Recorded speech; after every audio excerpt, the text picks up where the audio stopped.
The universe's most toxic fandoms. Genshin Impact being on there is very apt. I don't know about the other two. Swifties are crazy, I'll tell you that much. What happens when a fan base is willing to destroy anyone who offends their idol? These are the K-pop stans. internet's most toxic fan bases. Wait, there's Iron Mouse on there. No shot. He actually knows about VTubers? There's no way. As usual, we'll rank them from least to most disturbing, reveal some of the darkest things fans have done. If you guys are enjoying the channel so far, it would mean the world to me if you subscribe, because it helps me get my videos out to more people, and I promise to do my very, very best to create the best possible videos I can for you. I'm Visual Venture, and you are awesome. Swifties, the overprotective fan base. Swifties are insane. I can confirm this merely because I don't care about Taylor Swift at all, and I heard about the engagement from my fucking neighbor's wife.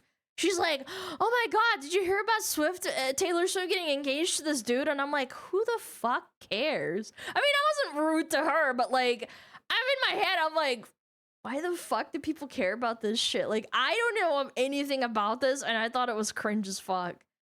So before we begin, I want to make this clear that this is not an attack on Taylor Swift or her fans in general. The fact that he had to make a disclaimer means that he thinks he's gonna get attacked. But there is a toxic part of her fandom that takes things too far. Almost every musician has overprotective fans. But with Taylor Swift, there are thousands of them, and they attack anyone who dares criticize her. In 2020, Taylor Swift released an album titled Folklore. As usual, music critics reviewed it. But one review made Taylor's fans mad. It was from a website called Pitchfork. And the interviewer was a woman named Jill. In her review, Jill praised Taylor's songwriting, but she didn't like everything about the album, so Jill gave it an 8 out of 10. For most people, chat, you gotta step up your game, man. When people criticize me, you guys are like, yeah, Alana's fat, she deserves it.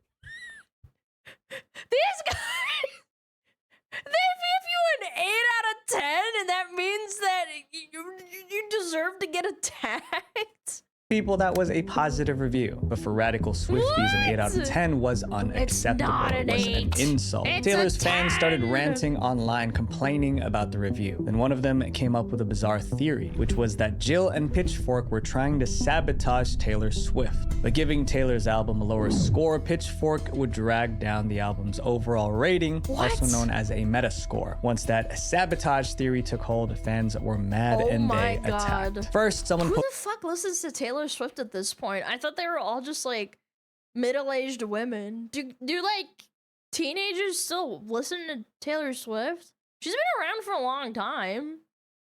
Posted Jill's personal information online. They leaked her phone number, her address, and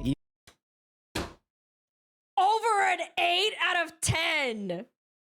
Even photos of her home. The doxing led to non-stop harassment. Jill got angry calls in the middle of the night. Some callers threatened to burn her house down. She even received death threats. Jill tweeted about how terrifying it felt. She said that it sucked to be scared of every person milling outside, or feel like you can't answer the phone. All of this happened because Jill gave Taylor a good review, but it wasn't good enough. But Jill wasn't the Swifties' only victim. In 2019, comedians Desus and Mero appeared on The Tonight Show. During a guessing game, Mero made a joke about her. Some Swifties didn't find it funny. They felt Mero was insulting Taylor's looks. Within hours, the comedians were getting death threats. One crazy fan even threatened Mero's kids. It was so bad that the FBI got involved. But Swifties don't just fight outsiders. How dare you insult my queen? I will end you.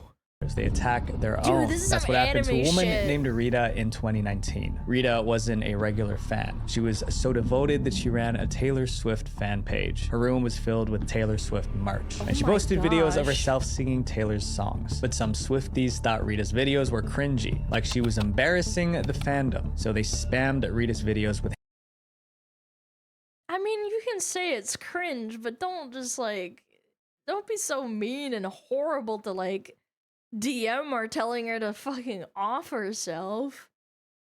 You're allowed to have an opinion, but this is so extreme. Hateful comments You're trying so to bully okay her with into this, quitting. man. When Rita refused to stop, the attacks escalated. Someone tried Based. hacking her phone to take over her I am cringe. Keeps putting out fucking dog shit covers. That's honestly really Giga Chad.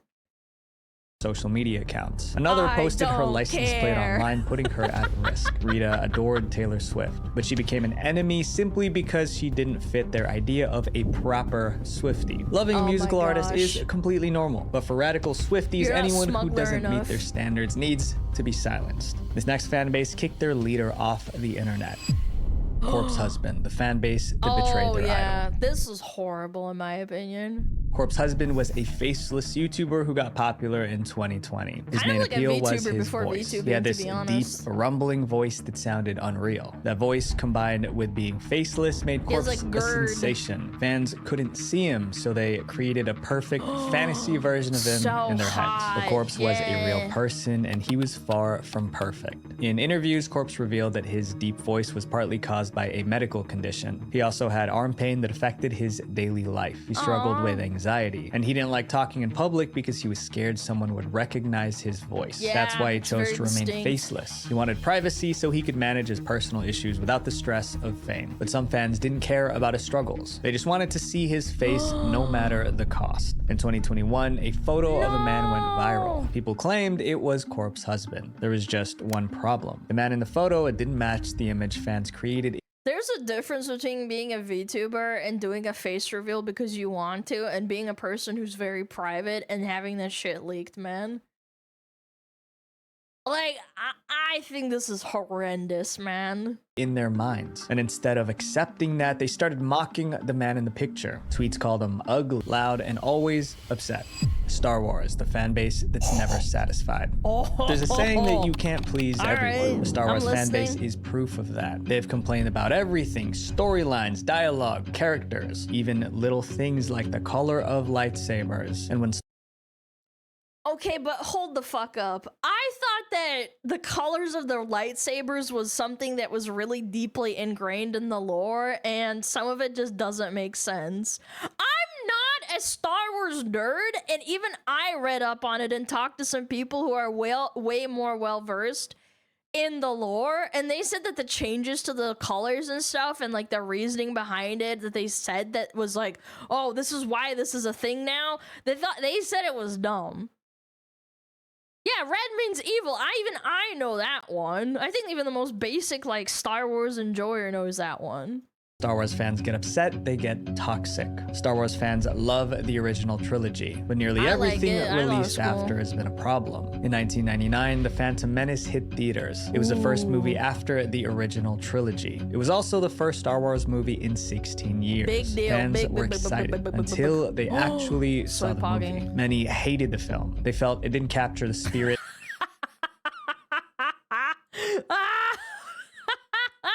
of the originals. The backlash was so intense that it nearly ended the franchise. Disliking a movie doesn't make someone toxic, but how some fans expressed their anger was ugly. They started harassing the actors. Ahmed Best, the actor who played Jar Jar Binks, was their first target because they hated the character. They made Ahmed their punching bag. Ahmed, why don't you hate Spielberg for fucking putting it in there, man? His phone number was leaked. His answering machine was filled with death threats. Over time, the harassment broke him. Ahmed became depressed. He was scared to leave his apartment. Jake Lloyd, the child actor, was the next target. He played young Anakin Skywalker. Being a child didn't save him. Some fans hated his acting, so they tried to find his address so they could... Yeah, I think we watched a little mini, like, YouTube video about it, and he said that he basically pulled away forever. He never wanted to act again. Camp outside his house and confront him. At school, classmates bullied him constantly. He even got death threats. Because of all the negativity, Jake quit acting entirely. But these toxic fans just got worse. Whenever a new Star Wars movie came out, they found something to complain about, and they started to contradict themselves. By the time The Force Awakens came out in 2015, the cycle was obvious. This time, fans said the movie played it too safe. Some claimed it was just a lazy remake of a previous Star Wars film. Because of that feedback, the creators took risks with the next Star Wars movie. They broke away from the classic formula, but fans hated that too. Now they said it strayed too far from the originals. It seemed the fan base didn't know what it wanted, and as usual, they didn't just complain. They made life hell for Star Wars actors. They harassed. Don't harass the actors, harass the people with criticism. Tell them you need to change this shit. Don't go out of your way to harass people that have nothing to do with it, man. One actress by mocking her looks. Someone even added offensive comments to her Wikipedia page. Oh she had to quit God. Instagram to escape the attacks. Daisy Ridley, the lead actress, wasn't spared. Even new No, characters couldn't that. escape. In 2022, the Obi-Wan Criticize the fucking writers. Kenobi series introduced They a deserve villain it to named criticism, Reva. Reva was man. a character that fans have been asking for, but once she appeared, the same fans didn't like her, so they turned on the actress who played Reva. The attacks became so vicious that the show's producer intervened. He told fans, if You you're also have to take into consideration when an actor is acting badly, that means the director approved of it too. Like, you have to draw the line somewhere, but I guess this is too much critical thinking for some people as well. sending her I don't bullying know, man. messages, Some you're no cope. Star Wars fan in my mind. The Star Wars fan base created a lose-lose situation. Play it too safe and they complain. Try something new, they complain louder. It begs the question, if every Star Wars movie makes fans mad, maybe the real problem isn't the movies.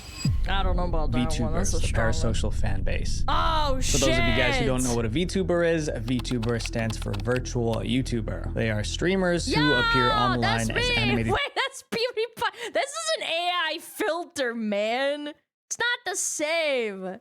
Characters instead of showing the real faces. Think of it like digital cosplay. Each VTuber plays a character. Fans enjoy the show. But for some fans, watching VTubers isn't just entertainment. Some viewers get obsessed with VTubers. These obsessed fans are known as unicorns. To a unicorn, they're I thought it meant something else. Wait, what? Wait, no, what? It's a 4chan term? No, someone make sense of this. Unicorn is different. Yeah, I thought that was a different term. No, this is inaccurate. What is the term unicorn? Isn't it a 4chan term? Unicorn is a term for a certain subset of VTubers that don't like the VTubers they watch interacting with people that are different gender than the VTuber. That's not... Yeah, this is the wrong... Wait. Hold on. Hold on. Pause. Pause. I think he's right. It's male on stream. Still wrong? No, because unicorn is like when you freak out because there's a man on stream, or it's a VTuber, another VTuber that they don't like on stream, and that's the parasocial connection that he's making. Hold on, I'll hear him out before I comment. I might have jumped the gun a little bit. Hold on. favorite VTuber isn't just a character on a screen. She's their virtual Pause. girlfriend. In order to maintain that girlfriend fantasy, the VTuber must stay single. She can't flirt or even speak to another man. If she does, they feel betrayed. And when these obsessive fans feel betrayed, the reaction can be explosive. True. No VTuber learned that lesson harder than Rushia! Wait, okay, he's cooking. Rushia. He's Rushia was cooking. one of Japan's biggest VTubers with cooking. over 1 million He did his subscribers. research. But many of Rushia's fans were unicorns, so they treated Rushia like she was their girlfriend, like she belonged to them, and that almost ruined her life. But you play into that though. The issue started on February 10th, 2022. I Rushia think there's a line to be drawn where if you play into it a lot, it's kind of what naturally happens. There's always going to be unicorns in anybody's stream, whether it's like someone who really plays into the parasocialness, who does a lot of girlfriend experience ASMR. I think there are unicorns in my chat, probably. I don't fucking know, but like, you get the point. I think if with Roshia, she was extremely parasocial.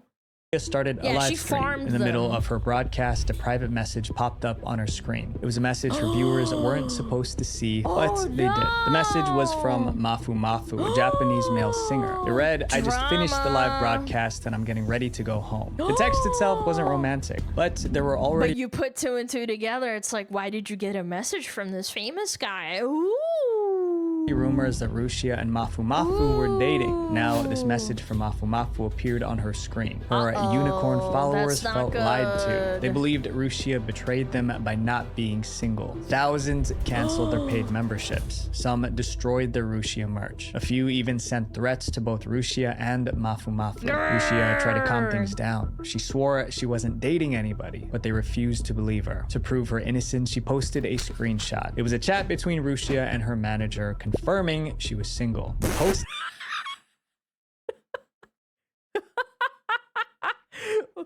yeah, that'll definitely calm him down. that chat cost Rushia everything. Like most VTubers, Rushia was signed to a talent agency. The agency had strict confidentiality policies. By posting that private chat with her manager, Rushia broke her non-disclosure agreement. So the agency fired her. Yeah. Just like that, Rushia lost her platform. Not because she hurt anyone, but because her toxic fan. I don't know if Venture will see this, but you should at least touch on the fact that she turned out to be extremely crazy too. Yeah, she did some fucked up shit. Let's be real. He really didn't do his research. No, I mean, it's not super relevant to the video. I would say personally, maybe it should have included the fact that she did go on to like expose herself to being absolutely insane and all the shit she did afterwards.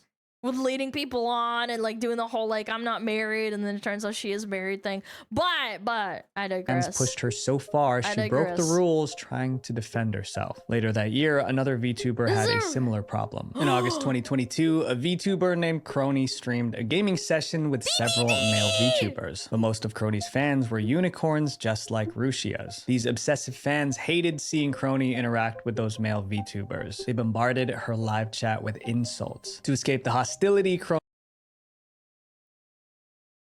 I think Hololive learned their lesson.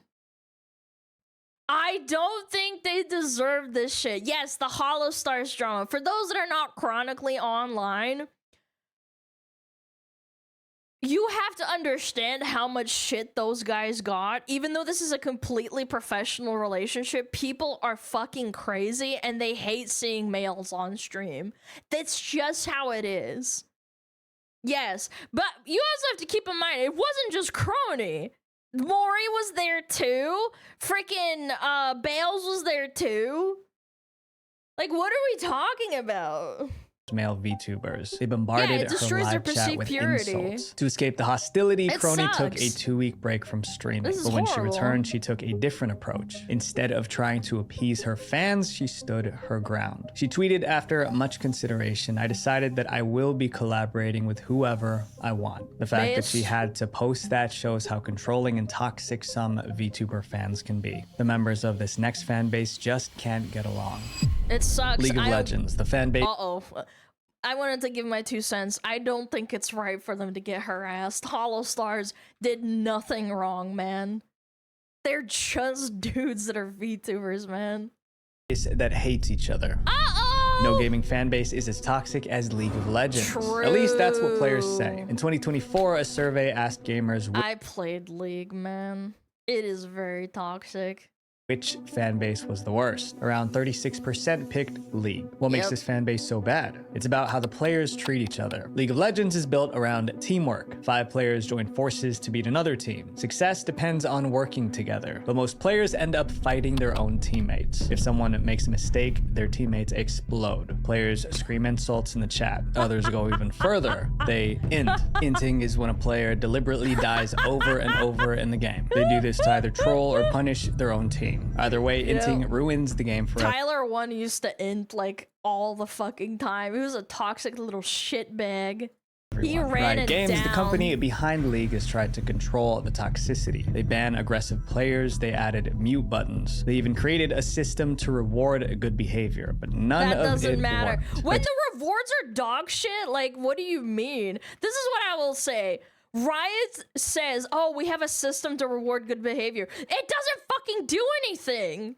It doesn't give you anything. 2020, 98% of players said that they have been harassed in-game. 98% is nearly every player. If players are this toxic during casual matches, imagine what happens when money is at stake. To be fair, I've insulted an e-girl and her e-boyfriend for running it down in my fucking game before. And all I said was like, you guys are feeding each other so much, maybe you should go get McDonald's and go on a date. And I think they probably think that was harassment, and I got reported for that. Like, I don't know, man. I thought that was kind of a softball. I didn't want to get fucking banned. I didn't insult them directly like normal people would. Okay? I don't think that was that bad of an insult. And I still got reported for that. So, like, harassment can kind of be, like, I don't know, a bit subjective, depending on how fucking weak you are. League of Legends has massive esports tournaments, and these tournaments offer millions of dollars in prize money. The most famous team in League is T1. They've won countless championships, and their star player named Faker was insanely skilled. Fans called him the Michael Jordan of esports. But in 2020, the same fans who idolized T1 turned on them. That year, T1 failed to qualify for a major tournament. Fans blamed the team's coaches for benching Faker during the qualifiers. The coach who benched Faker received death threats. Other players began getting threats as well. T1's CEO had to plead with fans to stop. Some fans ignored the warning. By September 2020, T1 started tracking down those behind the threats to take legal action. This wasn't the only time fans— if you're getting death threats, you should suffer the consequences of sending death threats. Turned on a professional league team. One team received an actual weapon in the mail. It was supposed to be some kind of warning. It's no wonder so many consider League of Legends the most toxic fan base in gaming. Up next is a fan base that operates like a mob. Genshin Impact, the fan base that bullies. Of course. No, my Gamba is the best. No, if you say this Gamba's the best, no, mine's the best. My waifu is the best. I'm gonna fight you over and send you death threats.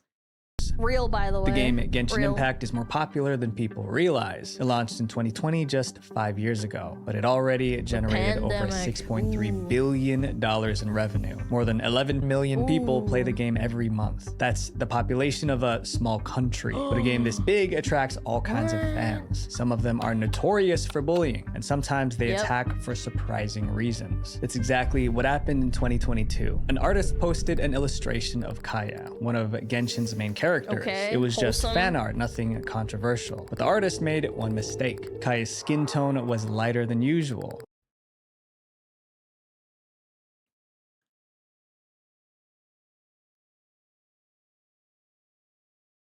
This has happened not only to Genshin Impact, but for a lot of other games. And then they accuse those artists of being racist. That small error They don't know how color theory works. Hardcore fans demanded the artist delete the drawing. One comment said, draw him correctly or don't draw him at all. That was harsh, but some fans went further. The more chronically online you are, the more visceral your reaction will be. Someone stole the drawing, darkened Kaya's skin, and reposted it. They claimed they fixed the art. The artist this shit pisses me off. even tried to apologize. They tweeted, I didn't mean to paint Kaya's skin color brightly. It turned— and they're Japanese too!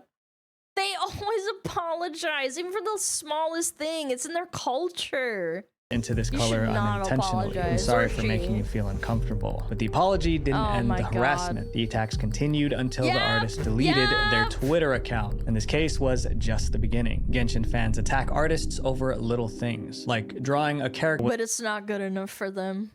No, I need my rewards to be better because I don't have a job. When the rewards were released, many were disappointed. They felt like the rewards weren't good enough. This time, they didn't just make hateful comments online. They tried to sink the whole ship. Thousands of Genshin fans went— It was really bad, honestly. But like, come on, man. They're free. They're not obligated to give you anything. It's a free game, if anything. On the Google Play Store and I'll admit, sure, it was bad, but like, holy shit. You bombed the game. They all left 1-star reviews. On the Play Store— and they kept playing. That's the funniest part. The people that were complaining, they just went right back to playing it.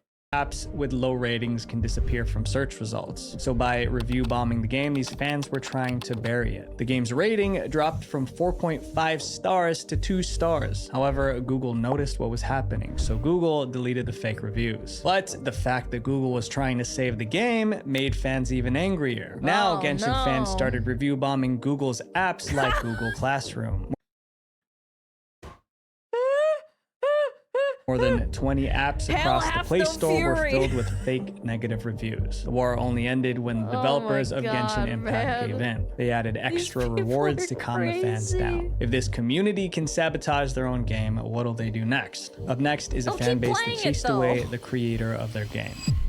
Five Nights at Freddy's, the feral fan base. No. Five Nights Oh, Lord. I know what he's talking about, I'm pretty sure. Freddy's launched in 2014. It was an instant hit. Players took on the role of a night guard trapped in a haunted pizza shop. The game was filled with hidden clues and mysteries waiting to be solved. The community grew fast, but as the fan base exploded, so did its darker side. The game was created by Scott Cawthon, and in the early days, Scott was very active in forums. Scott listened to fans and shaped new games around their ideas. Fans loved having that connection. But the closer Scott stayed to the community, the more demanding it became. In 2015, FNAF 3 and 4 were released, but fans thought the games weren't scary enough. Others thought they were too easy. So angry fans attacked Scott directly. One fan even went after Scott's family. I mean, imagine threatening someone's family over a Freddy game. But the attacks didn't stop there. Later that year, Scott released the first Five Nights at Freddy's book. His co-author was a woman named Kira, but fans couldn't find much about her online, so they concluded she didn't exist. They accused Scott of or she used a pseudonym because the guy warned her about the harassment and the vitriol that you experience in the fandom, and she created a fake name. Or even better, it could just be a complete like throw off and it's actually a dude.